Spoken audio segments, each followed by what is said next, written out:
Hello साथीहरू नमस्कार यहाँ सबैजना स्वागत छ मेरो डे ब्लगमा। आजको सुरुवात मेरो बिहानको नुहाइ धुवाइ बढार कुडारबाट सुरु भएको थियो। साउन महिना र सोमबार भएकाले आज चाहिँ मेरो व्रत थियो। मैले चाहिँ हतार हतार गरेर पूजापाठ सकिओरी लागेँ दुध लिनको लागि। यो चाहिँ मेरो पुन्टेरी हो। मलाई हेरेर ठुलो खुसी हुँदैछ। दुध लिएर आइसकेर हतार हतार गरेर बाटोमा दुबो फुल टिपेर मन्दिर जानको लागि रेडी गर्दै थिएँ। म एकछिन नदेख्दाखेरि मेरो छोरो मम्मी भनेर गइरहेको छ। सुन्नुहोस् है। त्यसपछि मैले बिहानको खाना रेडी गरेछु। दाल खाना र टाटी सिमी आलुको तरकारी पकाइदिएको थिएँ। बिहानै मेरो छोरी चाहिँ क्लास 10 मा पढ्छिन्, त्यही भएर बिहानै गइसकेर उनको लागि खाना, छोराको लागि खाना गरेर रेडी गरेर म हतार हतार स्कुलको लागि रेडी गर्दैछु। बिहानको समय मलाई चाहिँ यति हतार हुन्छ है, बच्चालाई रेडी खाना गर्दा गर्दा मैले रेडी गरेर छोरालाई स्कुल बससम्म पुऱ्याउन गएँ।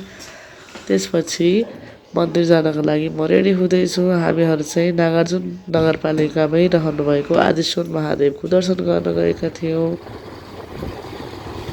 श्रावण महिना परेकाले मन्दिर चाहिँ हिजो अस्तिभन्दा अलि भिड नै थियो। हामी चाहिँ प्रायः आदिश्वर महादेव दर्शन गर्न गइरहेका हुन्थ्यौँ। पहिलाको तुलनामा चाहिँ आज अलि भिड नै थियो। साउन महिना परेकाले महादेवको प्रिय धतुरो बेलपत्र आदि मैले चाहिँ त्यही किनेर चढाएर आएँ। अब त्यसपछि हामी घर फर्क्यौँ। व्रत बसेकाले व्रत भन्दैमा भोकै बस्नु चाहिँ पर्दैन। त्यही भएर म चाहिँ मकै उसिनेर खानको लागि आफ्नै मकै बारीतिर लागेँ साथीहरू। यो चाहिँ मेरो घर छेउमै मैले अलिकति रोपेको थिएँ। मकै फर्सीको मुन्टा 12-15 घोगा मकै भाँचेँ।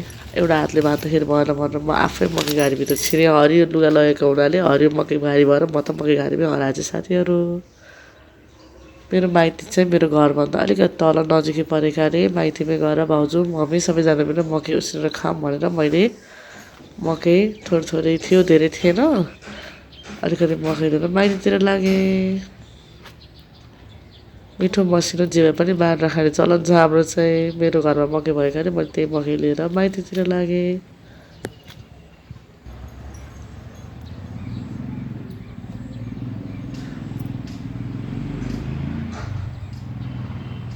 मकै चाहिँ सेतो मकै थियो साथीहरू। माइतीमा गएको त बच्चाहरूको पुरा आइसक्रिम पार्टी चलिरहेको। यो चाहिँ मेरो दिदीको छोरी, दिदीको छोरो। त्यसपछि हतार हतार गरेर भाउजूले मकै पनि उसिनेर दिनुभयो। मकै खाँदाखेरि सानो भिडियो म खिचिदिन्छु सामा भनेर छोरी खिच्दैकी। मेरो भदैले चाहिँ पछाडि लुकेर भिडियो आउँछ भनेर पुरा लुकिरहेकी छिन् है। त्यसपछि मकैवरी खाइसकेपछि अब घर फर्किनु पऱ्यो भनेर फर्किन लाग्यो। कत्रो पानी आएर साथीहरू म त बाटोमा बिजो परेर पसल्दै अड्केँ। छोरा आइसक्यो होला म त हतार हतार त्यही पानीमा पनि भिज्दै घर गएको। छोरा पनि ठिक्क आइपुग्यो। त्यसपछि खाना दिएर बेलुकाको खाना रेडी गरेछु। बेलुकाको खानामा चाहिँ मैले पाकेको फर्सी, आलुको अचार र इस्कुसको मुन्टा पकाएको थिएँ। आजको मेरो दिन यस्तै रह्यो। हजुरको दिन कस्तो रह्यो? शुभ रहोस्।